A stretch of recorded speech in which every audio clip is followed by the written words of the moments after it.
Thanks, Ed. Well, you remember these violent riots at college campuses like this one at Berkeley in response to Milo Yiannopoulos coming to speak on campus. Well, UC Berkeley now blaming the conservative speakers for these riots. The university's so-called, quote, free speech commission saying in a new report, quote, some of the events can now be seen to be part of a coordinated campaign to advance a facile narrative that universities are not tolerant of conservative speech.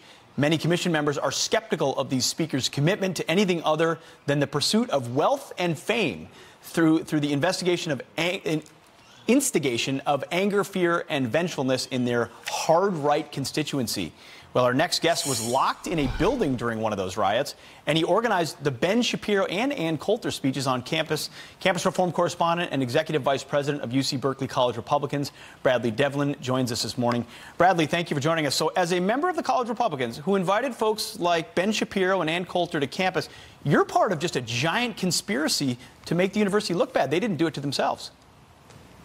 Yes, the Free Speech Commission was a group of individuals to author a report about the violence going on UC Berkeley's campus. And they said that it was some large conspiracy, that I was intentionally trying to make the university look bad and intolerant. Listen, I was there during the riots. I was there for countless hours meeting with the university administration to host Ben Shapiro on campus, and I have 3 pages of documents showing that our club members have been assaulted routinely on campus. This is absurd. So this so-called Free Speech Commission, were you involved, or were there any college Republicans involved, and how did they determine who got to judge you guys?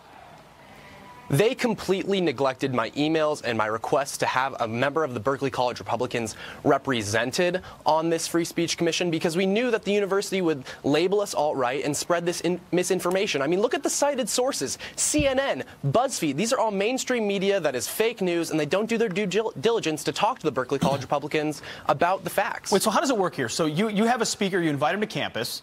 The campus, because of the size of the riots and violence that's going to be waged against the speaker, the university has to protect the students and free speech. Yet you're to blame? It's not the intolerant environment of a university that's hard left?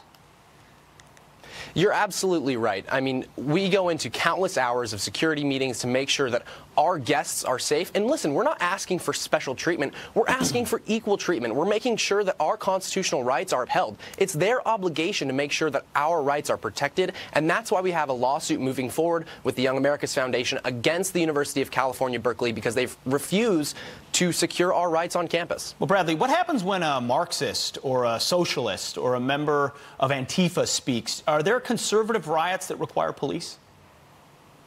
Absolutely not. Conservatives are not there to commit violence. They are there to civilly disagree. And that's why organizations like the Berkeley College Republicans are so important. They are exposing liberal students to an idea and to principles that they have never heard before. It is completely a foreign concept to them because they are just completely indoctrinated by the leftist administration that's spineless in making sure that conservative values are upheld on campus. Bradley, briefly, how many conservative professors at Berkeley?